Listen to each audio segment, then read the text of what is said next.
Adik ipar saya pura-pura sakit lalu menumpang di rumah saya selama setengah tahun, makan minum gratis, bahkan ingin mengajak kedua mertua saya untuk tinggal bersama. Saat suami saya hampir setuju, putra saya yang baru berusia 4 tahun tiba-tiba mengucapkan satu kalimat yang membuat seluruh keluarga suami pucat pasi seketika. Makan malam hari itu, apartemen saya masih terasa sesak seperti sebuah kotak kedap udara yang dijejali terlalu banyak napas kepura-puraan. Aku meletakkan piring terakhir berisi ikan kakap kukus di atas meja, menempatkannya di hadapan suamiku, lalu diam-diam menarik kursi dan duduk. Aroma jahe, daun bawang, dan kecap asin yang panas mengepul harum, tapi hatiku hanya terasa dingin. Apartemen seluas 120 meter persegi di kawasan Tebet ini tadinya kupikir akan menjadi tempatku menyimpan hari-hari paling damai dalam hidupku. Aku membelinya sebelum menikah dengan uang tabungan hasil kerjaku selama hampir 10 tahun, dan sertifikatnya atas namaku sendiri. Namun, selama setengah tahun ini, aku justru merasa seperti orang yang menumpang di rumahku sendiri. Adik iparku, Rina, yang duduk di seberangku, sedang mengenakan jubah tidur sutra berwarna krem milik, tangannya memegang sendok porselen kecil, dengan anggun menyendok sup sarang burung walet dengan kurma merah ke mulutnya. Sarang burung walet itu kupesan dari toko langganan di Bangka, harganya hampir 4 juta rupiah sekotak, tadinya kubeli untuk menjaga kesehatan orang tuaku. Tapi sejak Rina datang membawa 2 koper besar dengan alasan insomnia akut, sakit punggung, dan depresi, semua barang terbaik di rumah ini otomatis menjadi miliknya. Ruang kerjaku berubah menjadi kamar peristirahatan Rina. Separuh lemari pakaianku ia kuasai. Parfum mahalku ia semprotkan seperti pengharum ruangan.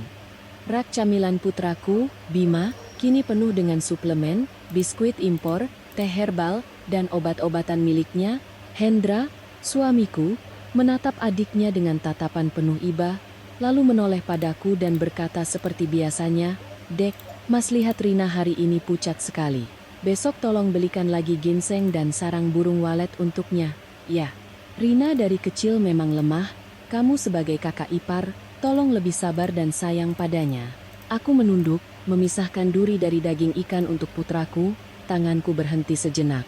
Kalimat lebih sabar dan sayang padanya itu sudah kudengar selama setengah tahun. Aku sudah begitu menyayanginya hingga setiap hari aku bangun lebih pagi untuk memasak bubur, membuat sup herbal, dan menyiapkan menu khusus untuknya. Aku begitu menyayanginya hingga setiap selesai rapat di kantor, aku bergegas pulang, mengabaikan pertemuan-pertemuan penting dengan klien. Aku begitu menyayanginya hingga dari seorang manajer pemasaran yang disegani, aku perlahan berubah menjadi seorang wanita yang selalu berbau minyak goreng, ramuan herbal, dan cairan pembersih lantai. Tapi apa balasannya? Tatapan meremehkan dari Rina saat aku salah membeli merek biskuit kesukaannya.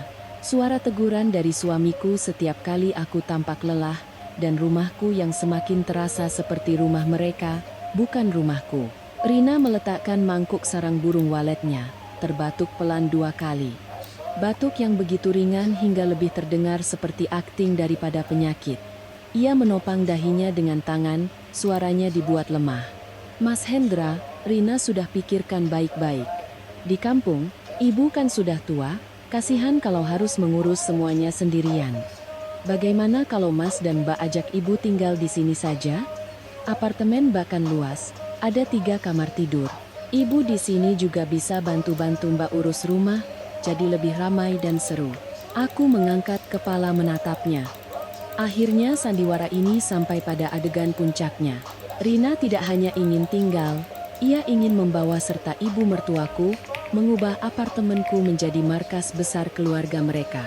Aku menoleh ke arah Hendra. Sudut bibirnya sudah melunak. Tatapan yang kukenal itu muncul lagi, tatapan seseorang yang siap mengangguk dan melimpahkan semua kerepotan pada istrinya. Hendra meletakkan sumpitnya, "Mas rasa ide bagus juga. Lagi pula kita kan satu keluarga. Ibu di sini apa salahnya?" Satu keluarga? 3 kata itu seperti jarum tumpul yang perlahan menusuk hatiku. Karena kita satu keluarga, maka adikmu boleh meminum sarang burung walet yang kubeli dengan uangku. Karena kita satu keluarga, maka ibumu boleh tinggal di rumahku. Karena kita satu keluarga, maka aku harus diam, mengalah, melayani, dan tersenyum demi menjaga citra suamiku. Aku menggenggam erat sumpit di tanganku, hendak membuka mulut, tapi tiba-tiba sebuah suara anak kecil yang jernih dan setajam pisau memotong keheningan di meja makan. Tante Rina bohong, seluruh meja makan hening seketika. Aku menoleh ke arah Bima. Anak laki-laki berusia 4 tahun itu, dengan mulut yang masih berlepotan nasi, menatap lurus ke arah Rina. Hendra mengerutkan kening. Bima, ngomong apa kamu? Bima meletakkan sendok bergambar kartunnya, menunjuk ke arah Rina. Tante Rina tidak sakit, kemarin waktu mama kerja, Tante Rina setel musik keras-keras di ruang tamu terus joget. Tante juga taruh HP di tripod, sambil joget sambil ngobrol sama banyak orang di HP. Wajah Rina pucat pasi dalam sekejap. Sendok di tangannya membentur mangkuk, menimbulkan suara ting yang kecil namun terdengar begitu memekakan telinga. Hendra langsung membentak, "Anak kecil tahu apa? Jangan asal bicara." Bima terkejut oleh bentakan itu, tapi ia tetap mengatupkan bibirnya, seolah apa yang ia lihat dengan mata kepala sendiri tidak boleh dibantah. Bima tidak bohong. Tante Rina juga telepon nenek. Tante bilang, tunggu nenek datang nanti kita ganti kunci pintu, biar mama tidak bisa masuk lagi. Tante bilang, rumah ini nanti jadi punya tante sama ayah. Kalau mama disuruh tinggal di luar. Aku merasakan darahku membeku di dalam dada. Bukan karena takut, tapi karena semua kesabaranku selama setengah tahun ini tiba-tiba memiliki bentuk yang begitu nyata. Selama ini kupikir mereka hanya tidak tahu diri, serakah, dan suka bergantung. Aku tidak pernah menyangka mereka sudah merencanakan untuk mengusirku dari rumah yang kubeli sendiri. Rina melompat berdiri, menyenggol gelas di sebelahnya hingga air tumpah ke meja dan lantai. Anak ini mengarang cerita. Mbak ajari anakmu bagaimana sih? Aku sakit begini, jalan saja susah. Yul Epa. Hendra menoleh padaku. Bukan bertanya pada Rina, bukan bertanya pada Bima, tapi menatapku seolah semua ini salahku. Maya, jangan biarkan anak mendengar hal-hal aneh lalu bicara sembarangan. Rina sedang sakit, kamu keterlaluan sekali. Aku menatap suamiku, menatap adik iparku, lalu menatap putraku yang meringkuk ketakutan karena dibentak orang dewasa. Kemarahan yang tadinya membara di dalam diriku, anehnya, dalam beberapa detik langsung padam, meninggalkan kekosongan yang dingin. Aku tidak ingin berdebat lagi. Berdebat dengan orang yang sengaja menutup mata hanya akan membuatku terlihat gila.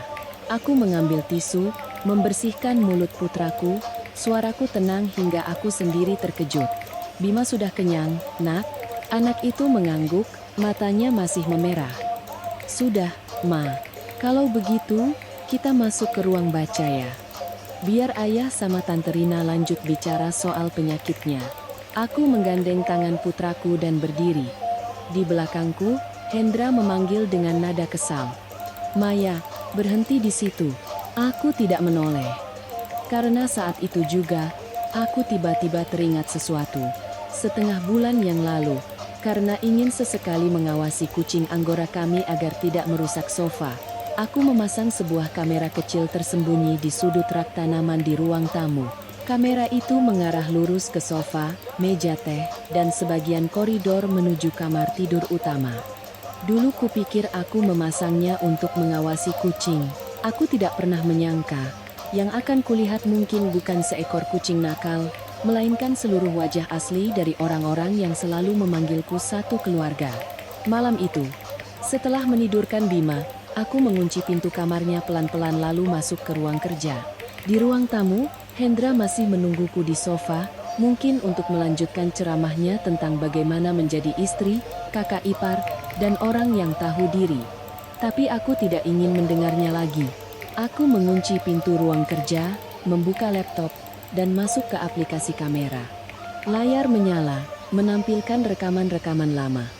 Aku menarik napas dalam-dalam, meletakkan tanganku di atas mouse. Jika kebenaran memang ada di sana, maka mulai malam ini, aku bukan lagi Maya yang kemarin.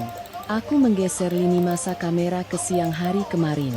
Tepat saat aku berada di kantor dan Hendra mengirim pesan bahwa Rina sakit punggung hebat dan tidak bisa turun dari tempat tidur seharian.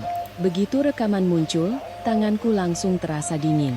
Di ruang tamu, adik ipar yang katanya lemah hingga berjalan pun harus berpegangan itu sedang mengenakan pakaian olahraga ketat, rambutnya diikat tinggi, ponsel diletakkan di atas tripod, dan musik diputar sangat kencang. Rina tersenyum cerah di depan kamera, memutar pinggul, mengangkat tangan, berpose seperti orang yang sama sekali tidak mengenal penyakit. Ada satu momen di mana ia membungkuk, menumpukan tangan di lantai, dan menendangkan kakinya tinggi-tinggi. Gerakannya begitu cepat dan lentur hingga aku yang duduk di depan laptop merasa tenggorokanku tercekat. Setengah tahun ini, berapa banyak pertemuan penting yang kulewatkan. Berapa banyak malam yang seharusnya bisa kugunakan untuk istirahat, hanya untuk pulang memasak bubur, membuat sup, dan membeli suplemen untuk seseorang yang sedang berakting di rumahku. Aku mempercepat rekaman. Rina berhenti menari, mengambil ponselnya, suaranya terdengar manis. Teman-teman lihat kan, aku baik-baik saja, tinggal di rumah kakak ipar enak sekali, makanannya enak-enak, tidak kerja tapi dilayani seperti ratu. Tawanya terdengar dari speaker laptop, begitu tajam hingga aku merasa seperti ditampar. Aku tidak menangis. Mungkin ketika rasa sakit sudah melampaui batas, air mata menjadi tidak berguna. Aku terus membuka rekaman lain. Suatu sore yang berbeda, Rina mengambil kunci cadangan dari laci, membuka pintu kamar tidur kami. Itu adalah ruang privasi terakhir yang coba kupertahankan setelah ia menguasai hampir seluruh apartemen. Tapi ia masuk dengan begitu santai, seolah ia pemilik rumah yang sebenarnya.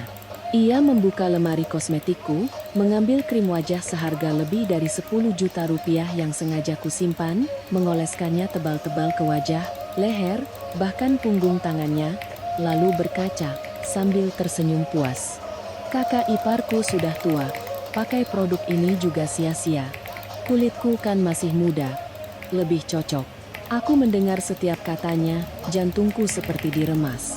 Bukan karena sayang pada krim itu, tapi karena penghinaan yang begitu telanjang dalam suaranya. Lalu ia membuka laci perhiasan. Sebuah kotak beludru merah muncul di layar. Aku tanpa sadar duduk tegak. Itu adalah kalung emas pemberian ibuku di hari pernikahanku. Liontinnya kecil dengan ukiran namaku, bukan yang termahal, tapi yang paling berharga bagiku. Rina mengambilnya, mencobanya di depan cermin, memiringkan kepalanya ke kiri dan ke kanan, matanya bersinar karena keserakahan. Setelah itu, ia tidak mengembalikannya, melainkan dengan santai memasukkannya ke dalam saku jubahnya. Kukira aku sudah cukup sakit hati, sampai pintu kamar di dalam rekaman itu terbuka. Hendra masuk. Ia tidak sedang berada di kantor seperti yang ia katakan padaku. Ia melihat Rina di dalam kamar, melihat kotak perhiasan yang terbuka, dan melihat adiknya yang panik menyembunyikan kalung itu. Aku menahan napas, menunggu reaksinya. Cukup dengan ia mengerutkan kening dan bertanya, cukup dengan ia berkata Rina salah. Mungkin di hatiku masih ada sisa harapan untuk berpegang, tapi tidak. Hendra hanya mendekat, menoyor pelan dahi adiknya, suaranya terdengar memanjakan. Kalau suka, pakai saja beberapa hari. Tapi simpan yang benar. Jangan sampai kakakmu lihat, nanti dia ribut, bikin pusing. Rina memeluk lengan kakaknya, tertawa seperti anak kecil yang diberi hadiah. Mas Hendra memang paling sayang sama Rina. Aku mematikan suara, tapi gambar itu terus menusuk mataku. 10 tahun pernikahanku ternyata hanya seharga satu kalimat, jangan sampai kakakmu lihat. Di rumah ini, merekalah yang satu keluarga. Sedangkan aku, yang membeli apartemen ini, yang menanggung sebagian besar biaya hidup, yang merawat anak, suami, bahkan adik ipar, ternyata hanyalah orang luar, sebuah dompet yang bisa memasak dan diperintahkan untuk diam. Dari luar ruang kerja, Hendra mengetuk pintu dengan keras. Maya, buka pintunya. Soal tadi malam jangan dibesar-besarkan. Anak kecil kan suka asal bicara. Kamu harus bisa membedakan mana yang benar dan salah. Aku menatap layar, melihat pria di dalam rekaman yang melindungi adiknya yang mencuri barang istrinya, lalu mendengar suaranya di luar pintu yang sedang mengajariku soal benar dan salah. Rasa dingin yang menusuk menjalar di punggungku. Aku bangkit, berjalan ke pintu, tapi tidak membukanya. Aku hanya berkata dari balik pintu, "Hendra, kamu sudah selesai bicara?" Di luar hening sejenak, lalu ia menjawab dengan nada kesal. "Kamu ini kenapa, sih? Rina itu adikku. Dia sakit dan menumpang sebentar. Apa salahnya? Jangan hanya karena ucapan anak kecil, kamu membuat suasana rumah jadi tidak enak." Aku tertawa sangat pelan. Suasana rumah jadi tidak enak. Mereka berencana mengganti kunci, menguasai rumah, mengambil barang-barangku. Tapi jika aku yang bersuara, akulah yang merusak suasana. Aku kembali ke meja, menyambungkan hard disk eksternal ke laptop, dan mulai mengunduh setiap rekaman penting. Rina menari, Rina masuk ke kamarku, Rina mengambil kalung, Hendra melindunginya. Aku menamai setiap file dengan jelas, menyimpannya di laptop, mencadangkannya ke dua akun cloud yang berbeda, lalu mengirim satu salinannya ke alamat email pribadiku yang tidak diketahui Hendra. Setiap tindakanku perlahan dan tenang, tapi di dalam hatiku, sebuah pintu tua seolah tertutup dengan keras. Hampir pukul 3 pagi, barulah aku menutup laptop. Aku masuk ke kamar Bima, melihatnya tidur nyenyak, tangan kecilnya masih memeluk erat boneka beruangnya. Aku membungkuk dan mengecup dahinya. Berjanji pada diriku sendiri bahwa mulai saat ini, aku tidak boleh lemah lagi. Aku bisa menanggung kerugian untuk diriku sendiri. Tapi putraku tidak boleh tumbuh di sebuah rumah di mana kebohongan disebut ikatan keluarga, dan ibunya dianggap sebagai pembantu gratis. Keesokan paginya, aku tidak masuk ke dapur. Aku membuka lemari, mengambil setelan blazer berwarna krem yang sudah lama tidak kupakai, merias wajah tipis tapi tegas, dan mengikat rambutku rapi ke belakang. Di cermin, wanita yang berdiri di hadapanku bukan lagi Maya yang pendiam dan sabar. Tatapannya dingin, jernih, dan tegas. Saat aku melangkah ke ruang tamu, Hendra dan Rina sudah duduk di meja makan. Wajah mereka masam karena tidak melihat sarapan seperti biasanya. Rina memegangi perutnya dengan lemah. "Mbak Maya, hari ini Rina agak pusing. Bisa tolong buatkan bubur?" Aku mengenakan sepatu hak tinggiku, mengambil tas, dan menjawab dengan santai. "Mulai hari ini, yang lapar silakan urus sendiri. Saya tidak lagi menyediakan layanan gratis." Begitu aku selesai bicara, wajah Hendra langsung menggelap. Ia melompat berdiri, suaranya menggeram seolah aku baru saja melakukan dosa besar. "Maya, kamu bicara apa? Rina sedang sakit, makannya tidak teratur. Kalau kamu tidak memasak, dia mau makan apa?" Aku berbalik menatapnya, untuk pertama kalinya tidak lagi merasa takut pada wajah kesalnya. "Rina itu adikmu, bukan anakku. Kalau kamu sayang, silakan kamu yang memasak, membeli, dan merawatnya. Aku bekerja mencari uang, bukan dilahirkan untuk melayani seluruh keluargamu." Rina memegangi dadanya, matanya memerah, masih berusaha mempertahankan citra lemahnya. "Mbak," Rina tahu Mbak tidak suka sama Rina. Tapi apa perlu bicara sekasar itu? Rina tidak ingin sakit. Rina hanya takut merepotkan Mas dan Mbak. Makanya Rina coba bertahan. Aku menatapnya, tatapanku begitu tenang hingga ia sendiri tampak terkejut. Jika ini adalah masa lalu, aku pasti akan panik, mencoba menjelaskan, takut Hendra menganggapku picik, takut Rina tersinggung, takut suasana rumah menjadi tidak harmonis. Tapi hari ini, aku hanya melihat aktingnya begitu kikuk hingga menggelikan. "Kalau begitu, silakan lanjutkan usahamu untuk bertahan. Aku juga akan berusaha bertahan untuk tidak memasakkanmu bubur sarang burung walet lagi mulai hari ini." Setelah berkata begitu, aku membuka pintu dan langsung pergi. Di belakangku, Hendra meneriakkan namaku dengan penuh amarah, tapi aku tidak berhenti. Pintu lift tertutup, memantulkan wajahku di permukaan stainless steel yang dingin. Aku melihat mataku sedikit memerah, tapi tidak ada lagi kelemahan di sana. Ada perempuan yang bukan tidak tahu rasa sakit, hanya saja suatu hari rasa sakit itu berubah menjadi kesadaran. Dalam perjalanan ke kantor, ponselku bergetar terus-menerus. Hendra menelepon 5 kali, tidak kuangkat. Pesan-pesannya muncul di layar, Semuanya berisi tuduhan. Kamu semakin keterlaluan. Hanya karena masalah sepele, kamu membuat seisi rumah tidak nyaman. Sebaiknya kamu minta maaf pada Rina sebelum semuanya menjadi lebih parah. Aku selesai membaca, tersenyum dingin, lalu mengunci layar. Masalah sepele. Seseorang menumpang gratis di rumahku selama setengah tahun adalah masalah sepele. Seseorang mencuri kalung pernikahanku adalah masalah sepele. Seorang suami yang melindungi adiknya dan meremehkan istrinya juga masalah sepele. Di mata Hendra, hanya ketidaknyamanan keluarganya yang menjadi masalah besar. Luka hatiku tidak layak disebut. Setibanya di kantor, aku masuk ke ruang rapat tepat waktu. Sepanjang pagi, aku bekerja seperti mesin yang baru dibersihkan setelah bertahun-tahun terabaikan. Aku menganalisis data, mempresentasikan rencana, menolak proposal yang lemah, dan membuat keputusan dengan tegas. Beberapa staf senior menatapku dengan heran sekaligus kagum, mungkin mereka sudah lupa. Sebelum menjadi istri yang selalu terburu-buru pulang untuk memasak, aku pernah menjadi wanita yang membuat seluruh divisi pemasaran bergerak mengikuti ritmeku. Saat istirahat makan siang, aku membuka ponsel dan membuat sebuah grup WhatsApp baru, kunamai keluarga Hendra. Aku menambahkan Hendra, Rina, dan ibu mertuaku, Ibu Laksmi, ke dalam grup. Beberapa detik kemudian, Ibu Laksmi sudah mengirimkan tanda tanya. Buat grup untuk apa? Kalau ada masalah, bicara sama suamimu, tidak usah bikin ribut. Aku tidak langsung menjawab. Aku membuka file yang sudah kusiapkan. Sebuah daftar rincian seluruh pengeluaran selama 6 bulan Rina tinggal di rumahku.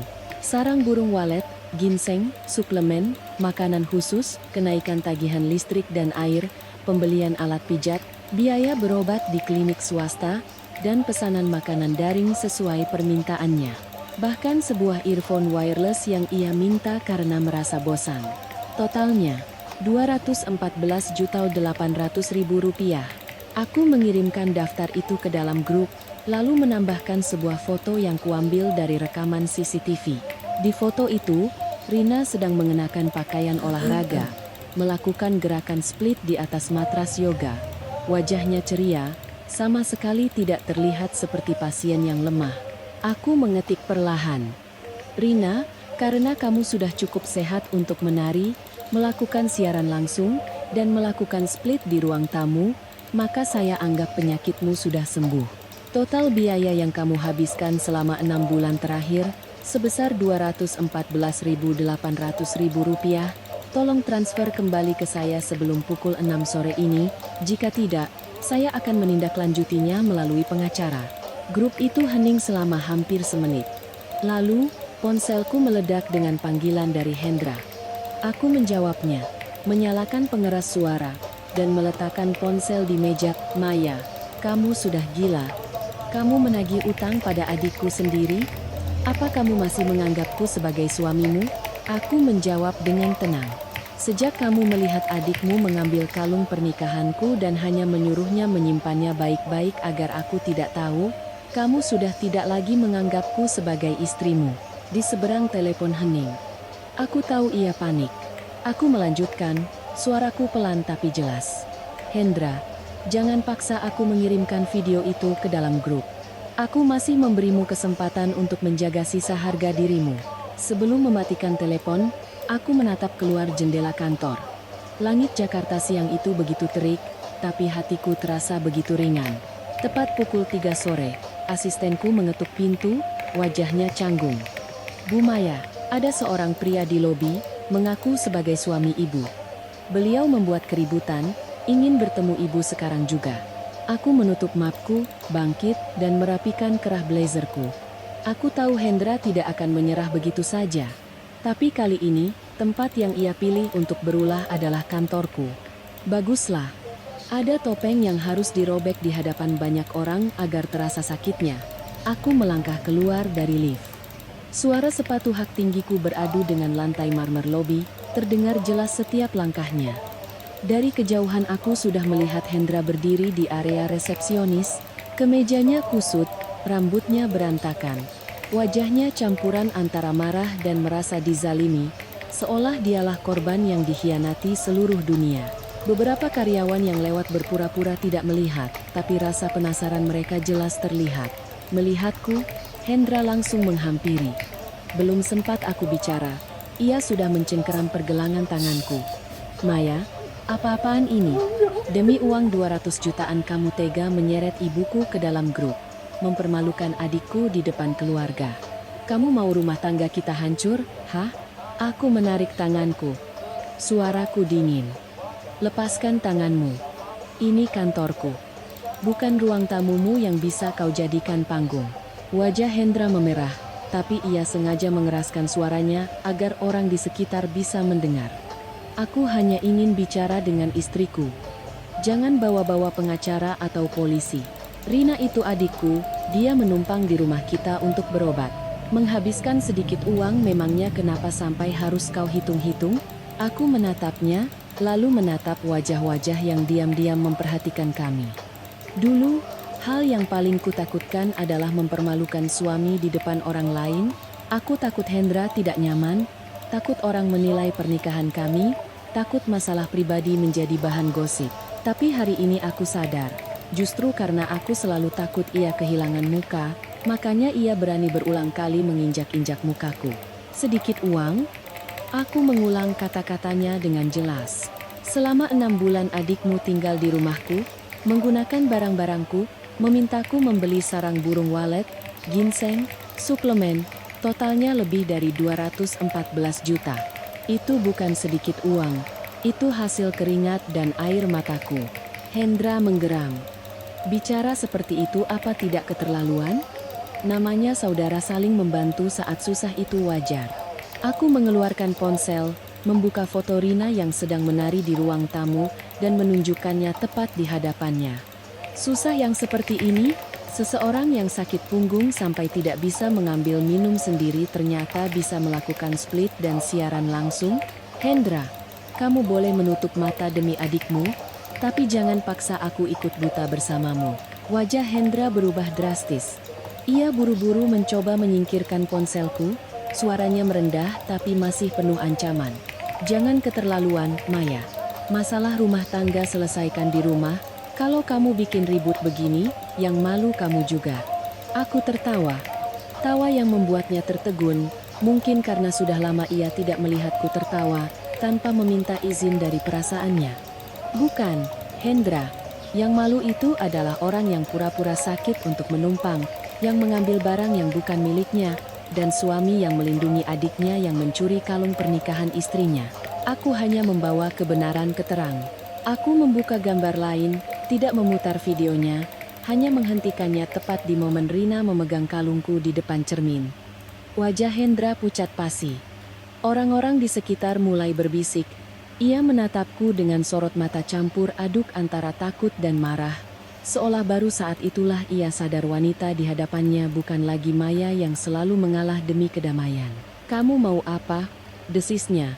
Aku mau Rina mentransfer lunas 214.800.000 rupiah sebelum pukul 6 sore. Aku mau kalung ibuku dikembalikan utuh. Dan aku mau kamu ingat baik-baik. Mulai hari ini, siapapun yang menyentuh asetku akan berhadapan dengan konsekuensinya. Hendra menatapku lama, lalu melontarkan kalimat yang pahit dan lemah. Kamu sudah berubah. Aku mengangguk. Benar. Aku hanya menyesal kenapa aku berubah terlambat. Ia kehabisan kata-kata. Di tengah tatapan para resepsionis, rekan kerja, dan beberapa tamu yang menunggu lift, Hendra berbalik dan pergi. Langkahnya begitu tergesa-gesa hingga nyaris menabrak pintu kaca. Aku berdiri diam menatap kepergiannya. Hatiku tidak merasa menang, juga tidak sakit lagi. Aku hanya merasa kabut tebal yang menyelimutiku selama 10 tahun akhirnya tersingkap. Kembali ke ruang kerja, aku menelepon pihak manajemen apartemen, berpesan agar mereka tidak menyetujui permintaan penggantian kunci, perbaikan, atau pendaftaran penghuni baru tanpa kehadiranku. Aku juga menelepon penyedia layanan internet untuk meminta pemblokiran sementara atas perubahan paket di alamat rumahku. Setelah semuanya beres, aku melanjutkan rapat seolah tidak terjadi apa-apa. Tepat pukul 6 sore, tidak ada 1 rupiah pun yang masuk ke rekeningku. Sebaliknya, grup WhatsApp keluarga penuh dengan pesan suara dari ibu mertuaku. Ibu Laksmi memakiku tidak sopan, kejam, dan tidak tahu diri sebagai menantu. Rina diam. Hendra juga diam. Keheningan itu membuatku paham. Mereka tidak berniat membayar. Mereka sedang menyiapkan langkah lain. Aku mengemudikan mobil pulang di tengah kerlip lampu Jakarta. Saat lift berhenti di lantai 18, koridor terasa begitu sunyi. Aku melangkah ke pintu apartemen, memasukkan kunci ke lubang. Kunci tidak bisa masuk. Aku mencoba lagi. Tetap tidak bisa. Jantungku perlahan terasa berat. Kunci pintu sudah diganti. Dari dalam, suara Rina terdengar. Manis namun penuh kemenangan. "Oh, Mbak Maya sudah pulang? Sayang sekali.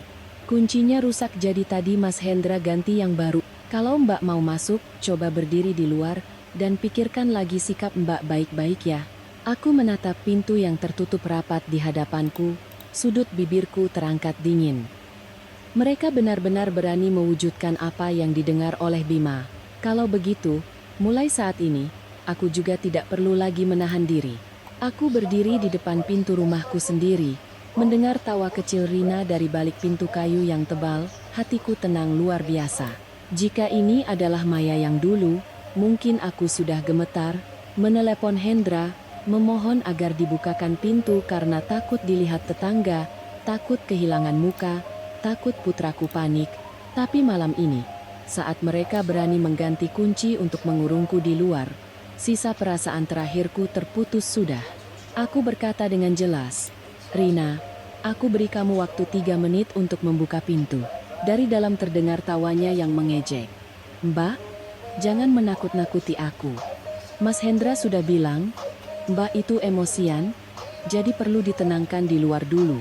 Nanti kalau Mbak sudah sadar kesalahan, sudah minta maaf ke ibu dan aku, Mas Hendra akan membukakan pintu." Aku melihat jam tanganku. 3 menit berlalu cepat. Tidak ada suara kunci dibuka, hanya suara langkah kaki dan bisikan puas yang samar-samar terdengar. Aku mengeluarkan ponsel dan langsung menelepon seorang tukang kunci profesional di area tersebut. "Selamat malam, Pak. Bisa tolong bantu buka kunci apartemen? Saya pemiliknya. Ada KTP dan bukti kepemilikan elektronik. Kuncinya baru saja diganti tanpa persetujuan saya. Berapapun biayanya, akan saya bayar." Setelah itu, aku menelepon polsek terdekat. "Selamat malam. Saya ingin melaporkan bahwa apartemen pribadi saya diganti kuncinya secara sepihak oleh anggota keluarga, dan saya tidak diizinkan masuk. Saya sedang berdiri di depan pintu. Di dalam ada orang yang menguasai aset saya dan berpotensi merusak barang-barang. Alamatnya di apartemen Puri Kemang, lantai 18, Jakarta Selatan." Aku berbicara dengan perlahan, lengkap, tanpa air mata, tanpa teriakan. Karena aku tahu, menghadapi orang yang tidak tahu malu, senjata paling tajam bukanlah tangisan, melainkan bukti dan prosedur hukum. Sekitar 15 menit kemudian, tukang kunci dan 2 petugas polisi datang hampir bersamaan. Beberapa tetangga membuka pintu sedikit untuk mengintip. Aku menunjukkan KTP, bukti kepemilikan apartemen digital, dan akta jual beli atas namaku kepada polisi. Seorang petugas muda memeriksa dokumen-dokumen itu, lalu menatap pintu yang tertutup rapat. "Jadi ibu adalah pemilik sah apartemen ini?" Aku mengangguk. "Betul, Pak. Atas nama saya pribadi, dibeli sebelum menikah.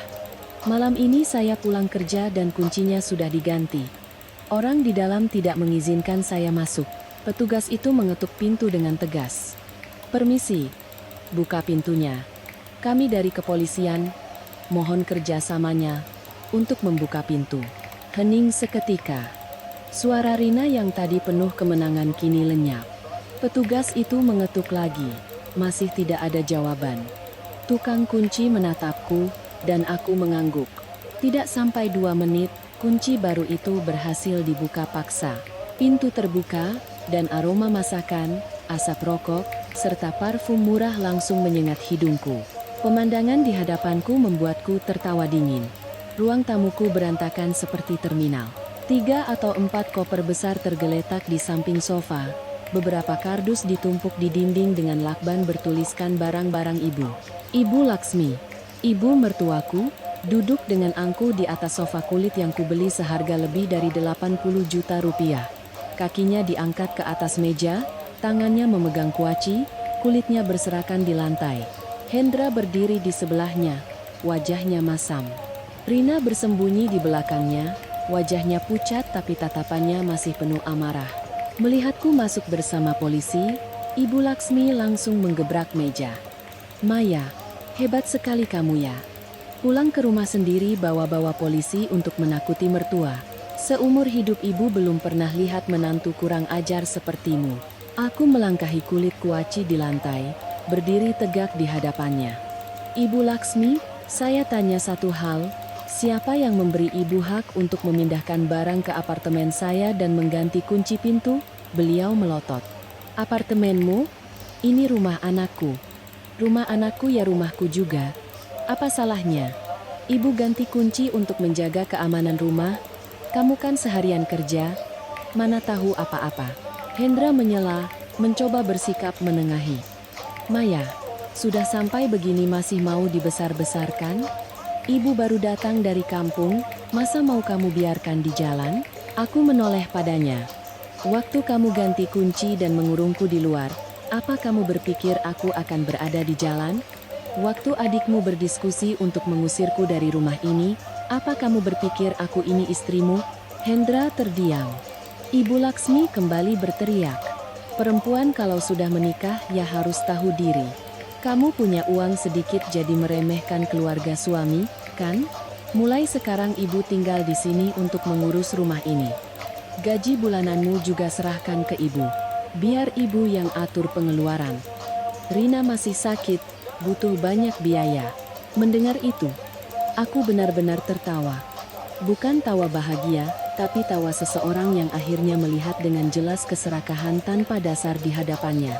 "Baik, kalau ibu mau bicara soal uang, kita bicara soal uang." Aku mengeluarkan ponsel, menyalakan perekam suara di hadapan semua orang. "Apartemen ini atas nama saya. Jika ibu dan Rina ingin tinggal di sini, saya hitung biaya sewa sesuai harga pasar di area ini, 22 juta per bulan. Karena kalian menempati 3 kamar, ditambah biaya listrik, air, layanan, kebersihan, dan penyusutan aset, saya bulatkan jadi 28 juta sebulan. Bayar deposit 2 bulan, sewa 1 bulan di muka, total 84 juta. Transfer malam ini, saya buatkan kontrak sewa sementara. Kalau tidak bayar, silakan keluar dari rumah saya." Ruang tamu hening hingga suara AC terdengar jelas. Ibu Laksmi ternganga, Hendra menatapku seolah aku orang asing, sementara Rina marah hingga wajahnya memerah. Kamu berani menagih uang sewa pada mertuamu sendiri?" Aku menatap lurus padanya. Aku bahkan berani memanggil polisi saat seseorang mengganti kunci rumahku secara ilegal. "Menurut ibu, apa aku tidak berani menagih uang sewa?" Petugas polisi di samping menengahi. "Secara hukum, jika apartemen ini adalah milik sah Ibu Maya, tindakan orang lain mengganti kunci dan menghalangi pemilik masuk adalah tidak benar. Sebaiknya keluarga berdiskusi dengan baik untuk menghindari sengketa yang lebih serius." Ibu Laksmi marah hingga gemetar. Tiba-tiba ia mengangkat tangan hendak menamparku. Tapi sebelum tangannya menyentuhku, petugas polisi sudah melangkah maju dan menahannya. "Ibu tenang, ada kami di sini, tidak boleh ada kekerasan fisik." Aku menatap tangannya yang tertahan di udara. Hatiku tidak lagi takut. Dulu aku selalu menunduk di hadapan status ibu mertua. Tapi malam ini aku sadar, orang yang tidak menganggapku sebagai menantu, tidak perlu kupaksa diriku untuk menjadi menantu yang baik. Aku menoleh ke Hendra, suaraku sedingin es. "Mulai sekarang, di rumah ini, batas akan ditarik dengan jelas. Apa yang menjadi milikku, jangan harap kalian bisa menyentuhnya lagi." Setelah polisi pergi, ruang tamu jatuh dalam keheningan yang berat. Ibu Laksmi duduk terkulai di sofa, wajahnya merah padam karena marah. Rina bersembunyi di belakang Hendra, tangannya meremas ujung bajunya, tapi tatapannya padaku masih penuh dendam. Dan Hendra, pria yang pernah berjanji akan melindungiku seumur hidup, Kini hanya menatapku seolah aku adalah perusak keluarganya. Aku tidak bicara lagi. Aku langsung masuk ke kamar tidur, mengeluarkan kunci pintar mini yang sudah kubeli sore tadi dari tasku, dan memasangnya di pintu kamarku. Setelah itu, aku memasang satu lagi di pintu ruang kerja, tempatku menyimpan laptop, kontrak, dokumen rumah, dan semua bukti. Hendra mengikutiku, suaranya menahan amarah. Maya, tindakanmu ini sama saja mengubah rumah kita jadi rumah kos. Aku tidak menoleh. Bukan. Aku hanya mengubah rumahku kembali menjadi rumahku. Ia terdiam. Aku membuka kulkas, memindahkan semua bahan makanan yang kubeli dengan uangku ke satu rak besar, lalu memasang kunci kecil di pegangannya. Daging impor, susu segar buah-buahan, makanan Bima, semuanya tersusun rapi di balik kunci yang dingin. Melihat itu, Ibu Laksmi melompat berdiri. Kamu kunci kulkas? Kamu mau membiarkan mertuamu ini kelaparan? Aku menutup pintu kulkas, menatapnya. Saya tidak mengunci kulkas. Saya hanya mengunci bagian saya. Kalau ibu mau makan, silakan minta anak laki-laki ibu yang membelikannya. Ibu kan punya anak yang berbakti. Rina berkata dengan suara sinis, Mbak perhitungan sekali ya. Makanan saja sampai dipisah-pisah begitu. Aku menatapnya dari ujung kepala sampai ujung kaki, teringat saat ia mengenakan jubah tidurku, memakai krim wajahku, dan mengambil kalungku. Benar. Mulai hari ini aku akan sangat perhitungan. Karena dulu aku tidak perhitungan, makanya kalian menganggapku bodoh. Tak ada yang bisa menjawab. Malam itu, aku membawa Bima tidur bersamaku di kamar. Anak itu memeluk leherku erat, berbisik, Mama, apa Tante Rina dan Nenek benci Mama? Aku mengelus rambutnya. Tenggorokanku tercekat. Aku tidak ingin menanamkan kebencian di hatinya, tapi aku juga tidak bisa mengajarinya untuk berpura-pura di hadapan kesalahan. Tidak semua orang yang memanggil kita keluarga tahu cara menyayangi kita. Nak, tapi ingat, Mama akan selalu melindungimu. Bima mengangguk, meringkuk di pelukanku. Aku memeluknya. Dari ruang tamu terdengar gumaman makian Ibu Laksmi, suara pintu dibanting oleh Rina, dan langkah kaki Hendra yang mondar-mandir seperti binatang terkurung. Anehnya, aku tidak lagi merasa takut.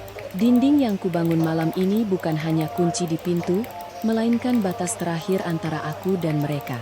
Keesokan paginya, aku bangun lebih awal dan memasak sarapan untuk kami berdua. Aroma mentega, telur, dan susu hangat menyebar di ruang makan. Bima duduk di kursinya, dengan lahap memakan roti lapis telur buatanku. Aku menuangkan segelas susu untuknya, lalu menyeduh kopi untuk diriku sendiri. Tak sampai 5 menit, ketiga anggota keluarga itu muncul satu persatu. Ibu Laksmi melihat meja makan, lalu berkata dengan angkuh, buatkan saya satu porsi. Aku memotong telur di piringku, menjawab dengan ringan. Saya hanya memasak untuk saya dan anak saya. Beliau menggebrak meja. Menantu macam apa kamu? Makan sendirian sementara mertua melihat. Aku mengangkat kepala. Ibu baru saja bilang ini rumah anak ibu. Kalau begitu, silakan minta anak ibu yang memasak untuk ibu.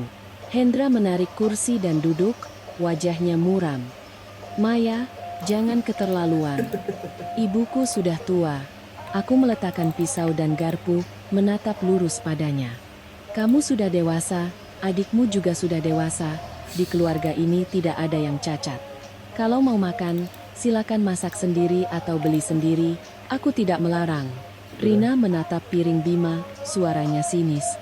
Wah, Bima makannya enak sekali ya.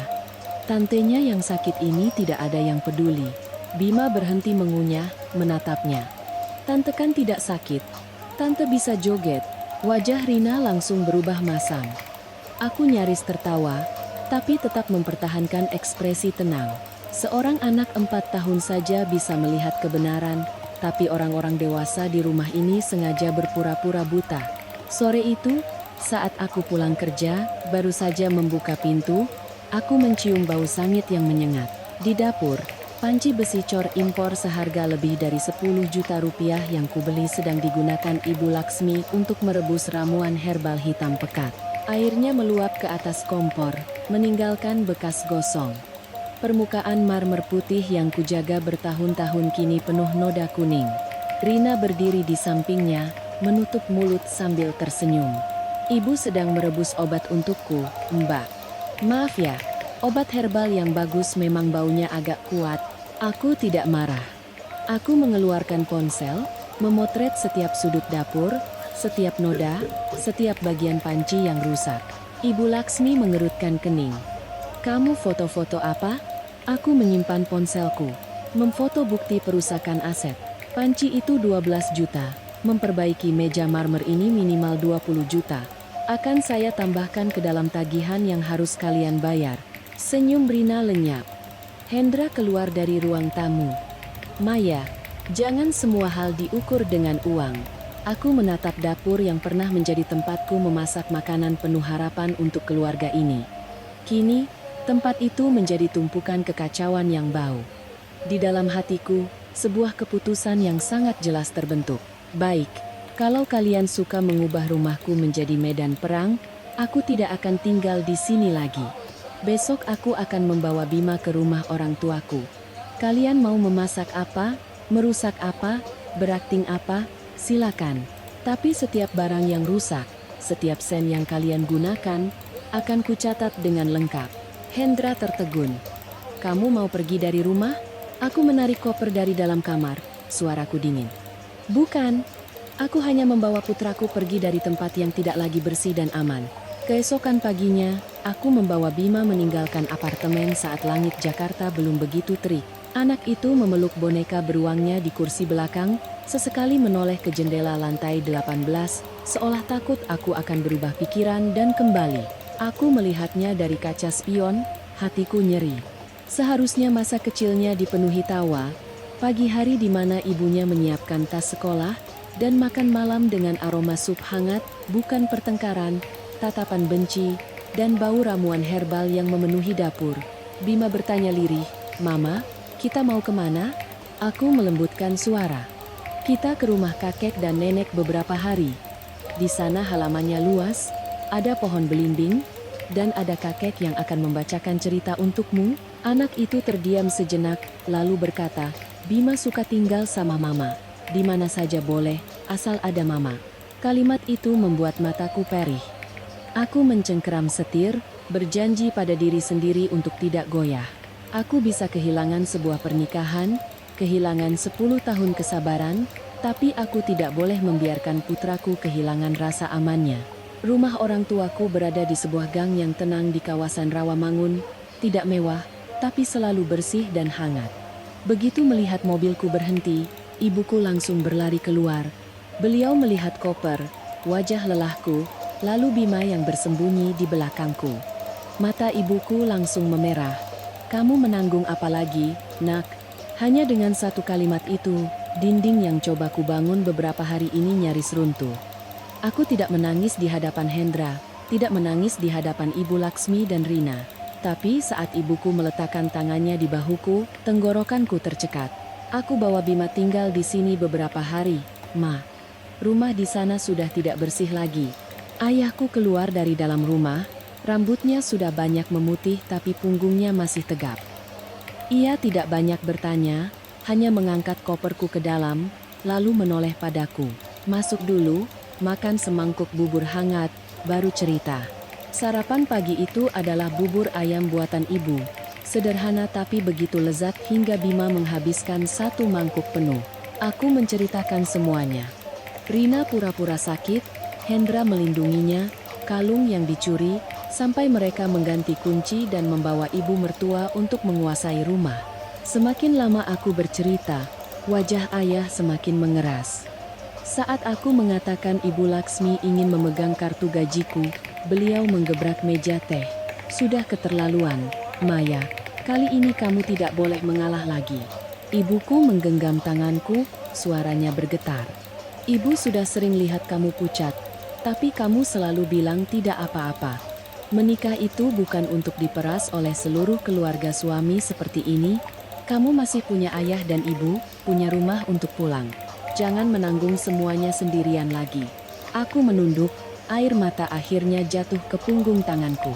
Bukan karena lemah, tapi karena setelah sekian lama dipaksa menjadi orang yang pengertian, akhirnya aku menemukan tempat di mana aku diizinkan untuk merasa lelah.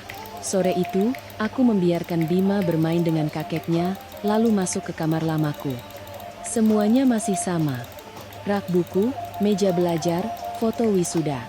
Aku membuka laptop dan memeriksa rekaman CCTV di apartemen. Di layar, keluarga Hendra sedang kalang kabut. Ibu Laksmi menggeledah lemari mencari makanan tapi tidak bisa membuka rak yang kukunci. Rina berbaring di sofa, dengan kesal memesan makanan daring. Hendra berdiri di tengah ruangan, satu tangan memegang ponsel, tangan lainnya menjambak rambut seperti orang yang terpojok. Baru 1 hari tanpa aku, rumah itu sudah menunjukkan wujud aslinya. Sebuah sarang yang kacau. Aku menyimpan rekaman saat mereka mengotori dapur, mencoba membuka lemari, dan memakiku karena tidak bisa membuka pintu kamarku. Malam harinya, aku menerima telepon dari Hendra. Kali ini ia tidak membentak, suaranya melunak. "Maya, kamu benar-benar membawa anak kita ke rumah orang tuamu? Kalau ada masalah kan bisa dibicarakan baik-baik. Kamu begini, ibuku jadi sedih." Aku melihat rekaman CCTV di mana ibunya sedang duduk di sofaku, makan kuaci sambil memakiku tanpa henti. "Hendra, kamu menelepon untuk minta maaf, atau untuk menyuruhku kembali melayani kalian?" Ia terdiam sejenak. "Aku tahu kamu marah, tapi kamu juga harus memikirkan keluarga. Ibuku sudah di sini, kalau kamu pergi begitu saja, apa kata orang?" Aku menjawab, "Orang lain tidak hidup untukku. Orang lain juga tidak membayar cicilan apartemen itu." Suaranya mulai tidak sabar. "Jangan selalu bicara soal uang. Apartemen itu memang atas namamu, tapi aku ini suamimu. Aku juga ikut membayar cicilannya beberapa tahun ini. Kalau kamu terus begini, aku akan minta pengacara menghitung bagianku." Mendengar kalimat itu, hatiku tidak lagi sakit, hanya dingin. Akhirnya ia mengatakannya juga. Bukan istri, bukan anak, bukan keluarga. Hal yang paling ia takuti untuk hilang adalah apartemen itu. Aku menjawab dengan tenang, "Baik. Kalau begitu, mari kita hitung." Setelah menutup telepon, aku membuka kontak dan mencari nomor Mas Bimo, seorang senior di kampus yang kini menjadi pengacara spesialis perceraian dan aset. Aku mengirim pesan. "Mas Bimo, aku butuh konsultasi soal perceraian, pembagian aset, dan hak asuh anak. Aku punya rekaman CCTV, rekaman suara, bukti transfer, dan dokumen kepemilikan rumah." Tidak sampai 5 menit, ia membalas. "Simpan semua buktinya. Mulai sekarang jangan tanda tangani apapun. Besok kita bertemu." Aku meletakkan ponsel, menatap Bima yang tidur pulas di samping ibuku. Malam itu, untuk pertama kalinya setelah sekian lama, aku tidak mendengar suara tuduhan, tidak mendengar denting piring yang dilempar, tidak mendengar ada yang memanggil namaku untuk disuruh-suruh. Aku hanya mendengar napas putraku yang teratur dan detak jantungku yang perlahan kembali tenang. Tapi aku tahu badai yang sesungguhnya belum tiba. Saat Hendra sadar aku bukan lagi wanita yang bisa ia ancam dengan kata keluarga, ia pasti akan menyerang lebih keras. Keesokan paginya, aku bertemu Mas Bimo di sebuah kafe yang tenang di dekat kantor hukumnya. Ia masih seperti yang kuingat. Kalem, tidak banyak bicara, tapi tatapannya sangat tajam. Aku meletakkan sebuah map di hadapannya, berisi dokumen kepemilikan apartemen, rincian pengeluaran, foto dapur yang dirusak, video Rina pura-pura sakit, video Rina masuk ke kamar dan mengambil kalung, serta rekaman saat Hendra melindungi adiknya. Mas Bimo memeriksa setiap lembar dengan teliti. Semakin lama ia melihat, wajahnya semakin dingin. "Maya, persiapanmu sudah lebih baik dari banyak orang. Mulai sekarang, hal terpenting adalah jangan lagi menghadapi mereka dengan emosi. Setiap kali mereka berulah, rekam, foto, simpan buktinya. Soal perceraian, apartemen yang dibeli sebelum menikah dan atas namamu adalah keuntungan besar. Tapi jika Hendra bisa membuktikan ia ikut membayar cicilan, akan ada sengketa. Kita harus perhitungkan dengan cermat." Aku mengangguk. "Aku mengerti. Aku tidak ingin merebut apa yang bukan hakku, tapi apa yang menjadi milikku tidak akan kubiarkan mereka rampas. Mas Bimo menatapku, suaranya memberat. Soal hak asuh Bima, kamu punya pekerjaan dan tempat tinggal yang stabil, serta dukungan keluarga. Itu adalah poin kuat. Tapi kamu harus waspada, mereka bisa menggunakan anak itu untuk menekanmu. Mendengar itu, hatiku mencelos. Aku tidak takut kehilangan uang atau muka, tapi membayangkan keluarga Hendra menyeret putraku ke dalam perang ini, darahku terasa dingin. Meninggalkan kantor hukum, aku langsung menuju sebuah pegadaian di gang kecil di kawasan Jatinegara. Alamat ini kutemukan dari sebuah foto yang tak sengaja dikirim Rina ke temannya di grup WhatsApp lama, yang berhasil kupulihkan dari ponsel Hendra. Ia pernah pamer punya tempat untuk mencairkan barang dengan cepat. Aku menunjukkan foto kalung itu kepada pemilik toko.